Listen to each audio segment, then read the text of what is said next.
नमस्कार। आकाशवाणी जयपुर अजमेर से प्रस्तुत हैं प्रादेशिक समाचार।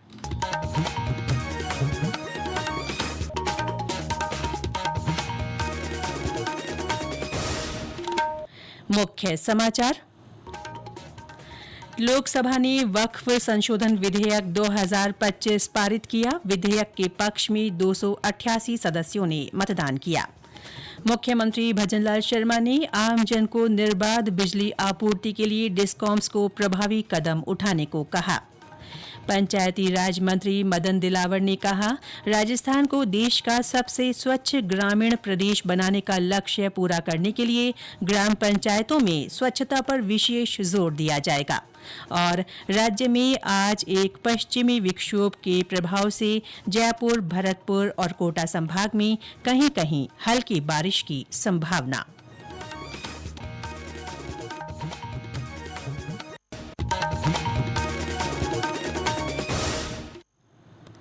समाचारों के साथ मैं रितिका गुप्ता और अब समाचार विस्तार से। लोकसभा ने वक्फ संशोधन विधेयक 2025 पारित कर दिया है। विपक्ष के संशोधनों को खारिज करते हुए लोकसभा में 288 सदस्यों ने विधेयक के पक्ष में जबकि 232 सदस्यों ने विरोध में मतदान किया। माननीय सदस्यगण, शुद्धि के अद्यतन मत विभाजन का परिणाम इस प्रकार है। पक्ष में 288, विपक्ष में 232। प्रस्ताव स्वीकृत हुआ और विधेयक यथा संशोधित पारित हुआ। इससे पहले लोकसभा में कल 12 घंटे से अधिक समय तक विधेयक पर चर्चा हुई।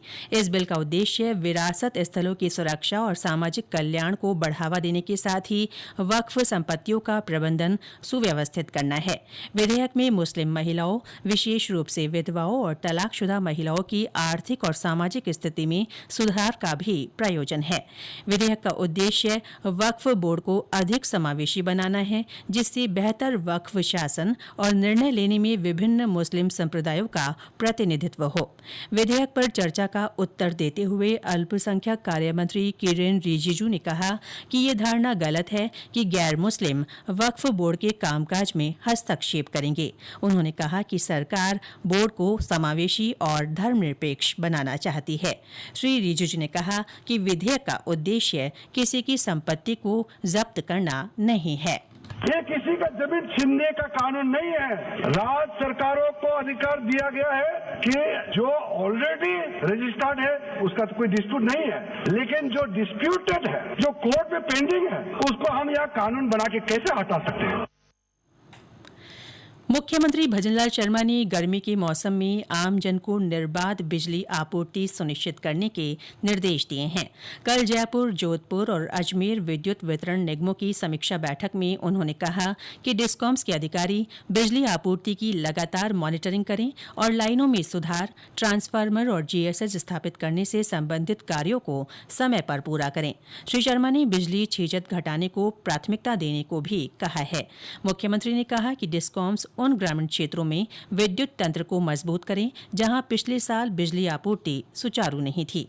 मुख्यमंत्री ने पीएम कुसुम योजना में तेजी लाने और प्रधानमंत्री सूर्यघर मुफ्त बिजली योजना के तहत सोलर प्लांट लगाने वाले लाभान्वित परिवारों को निःशुल्क 150 यूनिट्स बिजली प्रतिमाह उपलब्ध कराने के भी निर्देश दिए हैं। मुख्यमंत्री ने लंबित कृषि कनेक्शंस को प्राथमिकता से जारी करने को कहा।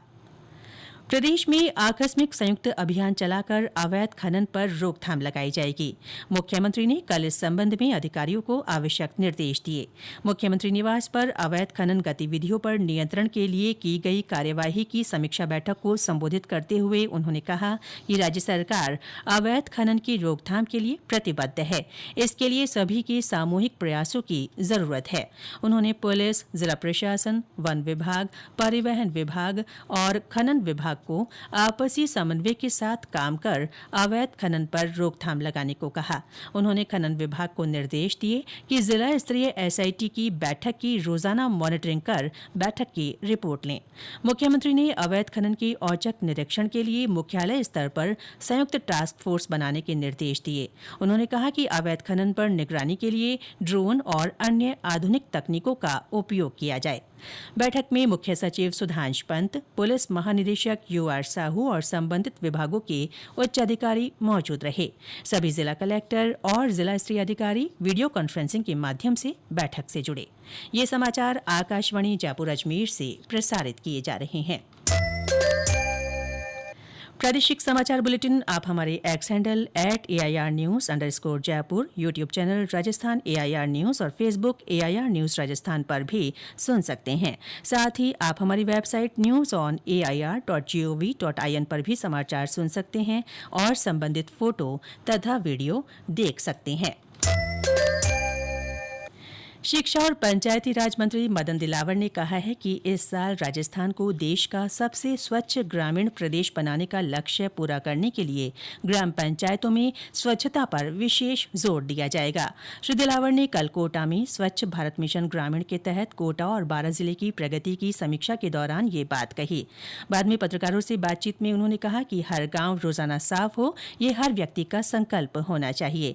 उन्होंने कहा कि गांवों में प्रतिदिन झाड़ू लगे, नालियों की सफाई हो और घर घर से कचरा संग्रहण किया जाए। इसके लिए ग्राम पंचायतों को प्रति माह राशि उपलब्ध कराई जा रही है। रोज पूरा गांव साफ होना चाहिए, नाली में किसी प्रकार का कीचड़ और गंदगी नहीं दिखनी चाहिए और रोज कचरा लेने के लिए गाड़ी घर घर जाएगी ताकि पूरा गांव साफ सुथरा दिखाई दे, पूरा जिला साफ सुथरा दिखाई दे, पूरा राजस्थान साफ सुथरा दिखाई दे। प्रदेश में 21 राष्ट्रीय राजमार्ग परियोजनाओं के लिए केंद्रीय सड़क परिवहन और राजमार्ग मंत्रालय ने लगभग 5,000 करोड़ रुपए के कार्यों की स्वीकृति दे दी है। इसमें नागौर नेत्रा सड़क के 4 लेन के कार्य, Raipur Jassakhera, Gangapur city bypass, Karauli bypass सहित विभिन्न सड़कों का निर्माण करवाया जाएगा। कल गंगापुर सिटी के दौरे पर रही उप मुख्यमंत्री दिया कुमारी ने ये जानकारी दी। उन्होंने बताया कि दुर्घटना संभावित 13 ब्लैक स्पॉट्स के सुधार के कार्य भी करवाए जाएंगे। उप मुख्यमंत्री ने गंगापुर सिटी में NH-23 का निरीक्षण किया और अधिकारियों के इसकी गुणवत्ता में सुधार के लिए आवश्यक निर्देश दिए। प्रधानमंत्री नरेंद्र मोदी 6ठे बिम्स्टेक शिखर सम्मेलन में भाग लेने के लिए थाईलैंड की 2 दिन की यात्रा पर आज रवाना हो रहे हैं। साल 2016 और 2019 के बाद ये प्रधानमंत्री की थाईलैंड की तीसरी यात्रा होगी। प्रधानमंत्री आज शाम बैंकॉक में थाईलैंड के प्रधानमंत्री पैंतोक तान शिनवात्रा के साथ द्विपक्षीय वार्ता करेंगे। कल से शुरू होने वाले 6ठे बिम्स्टेक शिखर सम्मेलन का विषय है बिम्स्टेक समृद्ध, लचीला और मुक्त।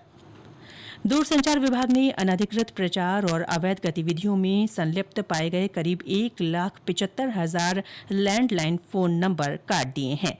संचार मंत्रालय ने एक बयान में कहा कि 0731, 079, 080 और अन्य नंबरों से कई स्पैम कॉल किए जा रहे थे। मंत्रालय ने कहा कि दूरसंचार विभाग ने इन नंबरों के खिलाफ कार्रवाई के लिए क्राउड सोर्स्ड डेटा का इस्तेमाल किया। दूरसंचार विभाग ने दूरसंचार सेवा प्रदाताओं से इस तरह की गतिविधियां रोकने के लिए त्वरित कार्रवाई करने को कहा है। प्रदेश में आज एक पश्चिमी विक्षोभ के असर से जयपुर, भरतपुर और कोटा संभाग में मेघ गर्जन के साथ कहीं कहीं हल्की बारिश की संभावना है। इस बीच कल झालावाड़ जिले में विभिन्न स्थानों पर हल्की बरसात हुई, कहीं कहीं ओलावृष्टि भी दर्ज की गई। बारां में बूंदाबांदी हुई। वहीं कई अन्य जिलों में मौसम साफ रहने से तापमान में बढ़ोतरी दर्ज की गई। मौसम विभाग के अनुसार अलवर, पिलानी, चित्तौड़गढ़, जैसलमेर, जोधपुर, फलौदी, बीकानेर, श्रीगंगानगर, चूरू, धौलपुर, डूंगरपुर, जालौर और लूणकरणसर में दिन का पारा 38 डिग्री के पार पहुंच गया। मौसम विज्ञान केंद्र जयपुर के निदेशक राधेश्याम शर्मा ने बताया कि आगामी 2-3 दिनों में न्यूनतम और अधिकतम तापमान में 3 डिग्री की बढ़ोतरी होने की संभावना है। और अंत में मुख्य समाचार एक बार फिर। लोकसभा ने वक्फ संशोधन विधेयक 2025 पारित किया। विधेयक के पक्ष में 288 सदस्यों ने मतदान किया। मुख्यमंत्री भजनलाल शर्मा ने आमजन को निर्बाध बिजली आपूर्ति के लिए डिस्कॉम्स को प्रभावी कदम उठाने को कहा है। पंचायती राज मंत्री मदन दिलावर ने कहा, राजस्थान को देश का सबसे स्वच्छ ग्रामीण प्रदेश बनाने का लक्ष्य पूरा करने के लिए ग्राम पंचायतों में स्वच्छता पर विशेष जोर दिया जाएगा। और राज्य में आज एक पश्चिमी विक्षोभ के असर से जयपुर, भरतपुर और कोटा संभाग में कहीं कहीं हल्की बारिश की संभावना। इसके साथ ही प्रादेशिक समाचार बुलेटिन समाप्त हुआ। हमारा अगला बुलेटिन दोपहर 1 बजे प्रसारित होगा। नमस्कार।